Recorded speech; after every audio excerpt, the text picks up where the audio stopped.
In a world that moves too fast, this is your invitation to pause, to explore the space between thought and wonder, where science meets story and emotion meets insight.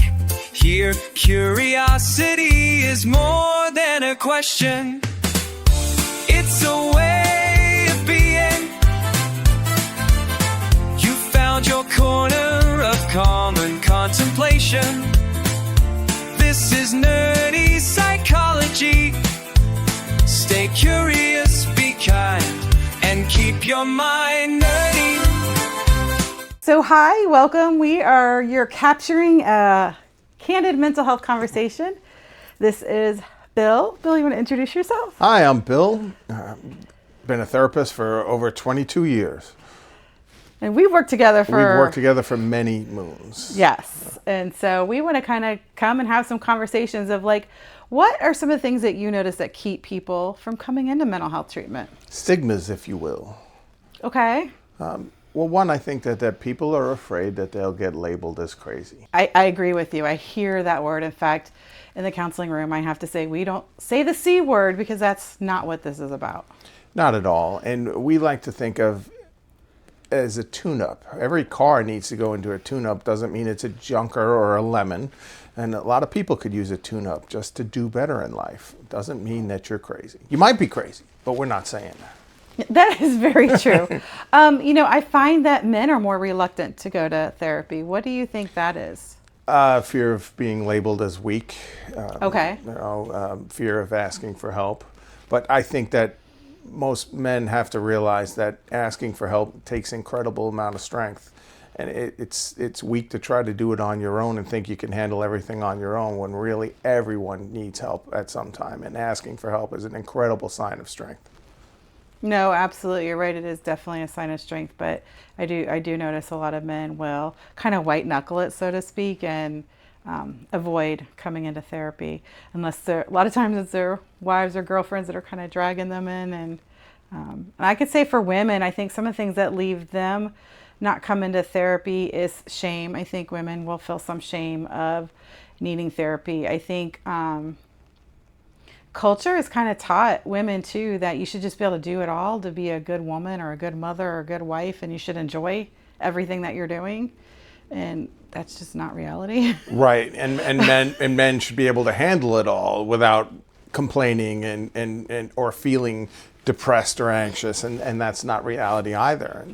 Absolutely. Like, we live in a tough world, and holy cow, like, we work a lot of hours. Like, our jobs are in our pockets everywhere we go for a lot of us, on our phones and kids, and finances are tight, and two people working and cooking and cleaning and taking care of all the things. Like, that's a lot. When do we have time to have fun? Right. And then trying to make time for each other if you're a couple, or trying to make time for finding someone and being there for them. And you finally get the kids to bed and you're straight exhausted and you just want to mindlessly scroll on your phone, but there you have a partner who could use some attention, and it's tough. It really is tough. And I think we don't give that enough credit, for sure. No, absolutely. And just, if you watch the news, we're just diluted with bad things happening. You never hear about good things in the world, and it can really grind on your mental health. You have to have your escapes. You have to have your passions and your interests in life. And sometimes a good therapist will help you get back to that, reconnect to what makes you you. I agree with you. Like, so what are some of your escapes and passions? So, unfortunately, one of them was the Dallas Cowboys, and it was not much of an escape this year. But for me, a big one is music. I escape through music. I'm a lifelong lover of heavy metal, full disclosure, and it takes me away when I leave work and I put on the music on my drive home down US 19. Relaxes me. And I find if I get away from that, if there's a couple days where I haven't listened to anything, I feel a little edgy. I need to pop my headphones on and just kind of disconnect from the world. Yeah, How about you, Angel? Well, I'm a lover of cruises and travel, so that is definitely an escape. But that's like a few times a year. My daily escape, well, I love my New England Patriots, and yes, we're back in the playoffs this year. I just want to say I'm excited for that. It's been a few years. And music is a big one for me too. I love listening to my music and fact, when you talk all day or in discussions all day, like going home from work, I'm just quiet, some music or some quiet, and it just feels really rejuvenating. And the power of music. I mean, it can take you to a place that you want to go. It can just take you on a trip, a voyage. I'm also a big believer in the mind-body connection. So I exercise every morning, first thing, 6:30 in the morning out there. So I just think that we got to reconnect it to taking care of ourselves in a holistic manner, mind and body. Well, that's a good point you make, because I get a lot of people who look at self-care like they're being selfish, or like they can give themselves whatever's left over in their week or their day, which usually isn't much. And so they're neglecting all the self-care, like just simple things that they enjoy. And it's kind of like if you're cleaning your house and you're sweeping all the dirt under a rug, eventually that rug is going to pile up, and if you're neglecting your self-care, that's exactly what you're doing. And it's kind of one of the things that Angel and I have done in our careers is teach therapists how to be therapists. And one of the biggest things we talked about was self-care. And in the beginning, you could see these young therapists kind of rolling their eyes, but as they stayed with us and stayed in the field longer, they realized how important that was, and they wanted to talk about that every week because they needed that, and they needed that focus. Yeah, and I think whatever field we're in, whatever we're doing with our day, we definitely need that self-care, that quiet time, that disconnect time, that whatever feels good and refuels ourselves. We're definitely missing that. Absolutely. And as a couple, self-care can also be together. I mean, you need your individual time, but you can also find that time. If you have a show that you like to watch together, or a specific activity you like to do together, maybe even a chore like the after dinner dishes. One is washing and one is drying, but it's a time to connect, and you don't even realize you're connecting and talking. That's part of self-care. Self-care, and there is nothing selfish about self-care. Yeah, absolutely. In fact, it's like putting fuel in your car. Like, Right. you have to feed yourself. You can't run on an empty tank and think you're going to be able to keep pushing through. You're going to not be able to keep doing that. And it's better to preventative maintenance, take care of it along the way rather than having that crash out. I agree 100%. And the power of sleep. I think that's another thing I talk about a lot in therapy is people don't sleep that much anymore. No. And that's when our brain renews itself and washes the stress off of it. And like when we're missing that, we're just starting in a deficit. Your brain and your body, So if you're a gym rat and you're wondering why you're not getting any gains and you're sleeping for 2 hours a night, that's why. Your body regenerates during sleep. It's like shutting down your computer, or shutting down your iPhone. You should always shut down your iPhone once or twice a week, complete shutdown overnight or something to recharge it. Your body needs that, and sleep cannot be spoken about enough if you're not getting it. Like, just have insomnia. My dog was sick the other night. We thought we might be losing him. We were up all night, and so one night's sleep, the next day I felt like, wow, I'm losing it. Imagine compounding that into a couple days. Yeah, and it does. You start in that deficit and it just keeps avalanching on top of you. And you're right. That's really difficult. And I think it's something that we're just treating it like it's optional, and it's completely not optional. No, a good sleep routine, a good function, as much as you can, going to bed at the same time. And getting up at the same time. Obviously on the weekends or holidays, have less responsibilities, staying up a little bit later and getting up a little bit later, but keeping it within a range so that your body is in a natural routine. I mean, they say, right, that you should get up without your alarm. Your Correct. alarm is your fail-safe. So I've heard people complain, oh man, I keep waking up 10 minutes before my alarm. I'm like, that's good. You're in a good routine. Yeah, your body's in that. It knows when it's supposed to be doing the thing. So you're right. I see that. How about like couples who have kids? How do they connect? How do you see that with them having difficulty connecting in their relationship?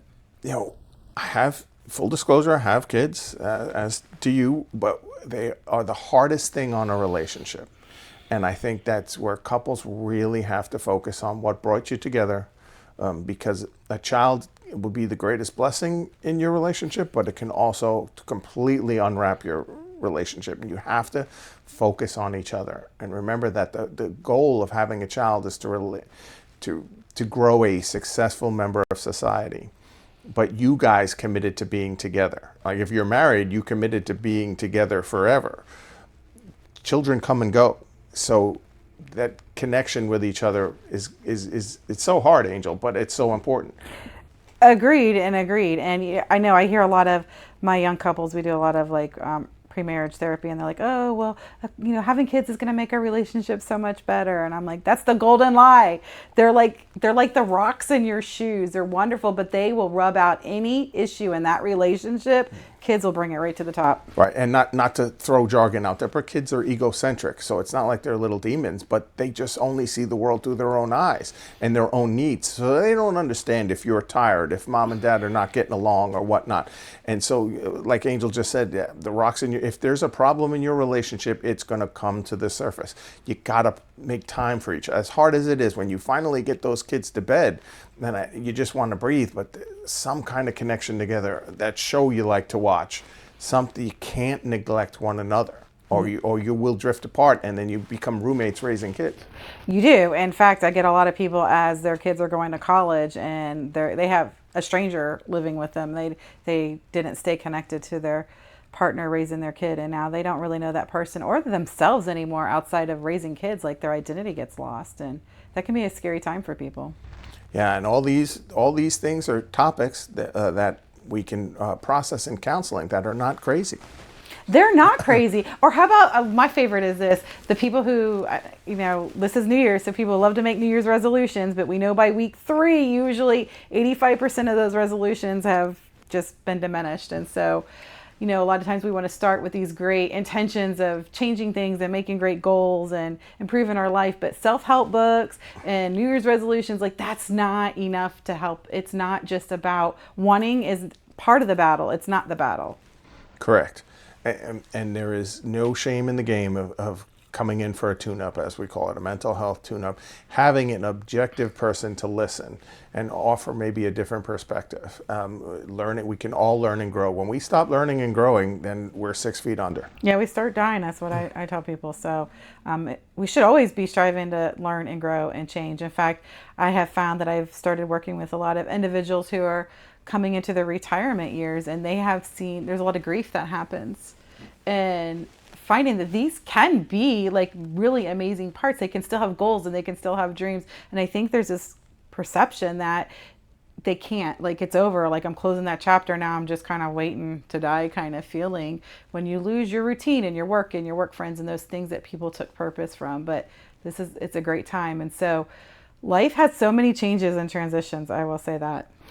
So one of the things that Angel and I have always said, and we taught our young counselors, is what you feed grows and what you starve dies. So if you stop learning and growing, then you're starting to go on the other side. So therapy is just a journey in learning.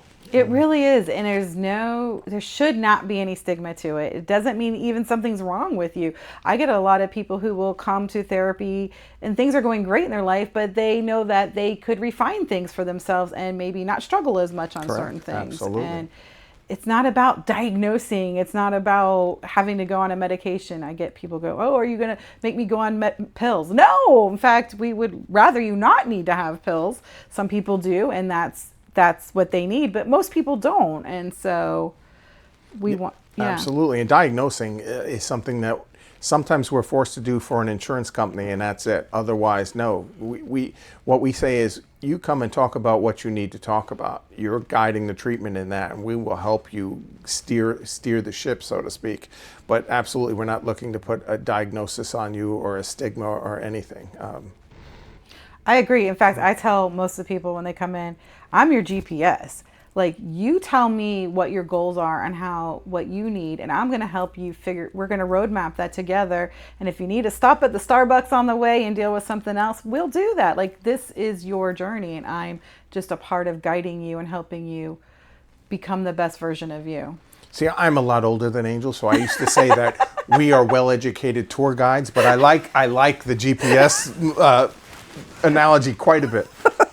Yeah, Google Maps, right? Yeah, you're not quite a bit older. But yeah, I think it was a cool job to kind of give people an inside look of like what we see in our world. Anything inside therapy, yeah. Inside the therapist world, because I think there's a lot of, misconceptions out there of what happens. And just so that you guys know, one of the big misconceptions and one of the things that Angel and I have preached all the time is every therapist should have had therapy, so that you understand the feelings of the person coming in for that first time. And so obviously we practice what we preach. So. 100%. 100%. And I believe in that too. And if we are always having to improve ourselves, as everyone should be on that journey of improving themselves. Like there's no I have arrived. There's no finish line to self growth and improvement. And so that's, I don't know, I think there's a hope in that. I find there's hope in that. Absolutely. And what's the old adage? Life is a journey, not a destination. It is a journey, and every new stage and phase is a new chapter that we get to write. And we would love to assist you on your journey. We would. So if you want to reach out, all of our information will be in the description below. We see patients in person here in Clearwater. We also have telehealth platforms. And so if we've talked about things that you might be thinking, I want to give that a try, give us a call. We'd feel honored to be on your journey. Happy New Year. Yes, Happy New Year's. You found your corner of calm and contemplation. This is nerdy psychology. Stay curious, be kind, and keep your mind nerdy.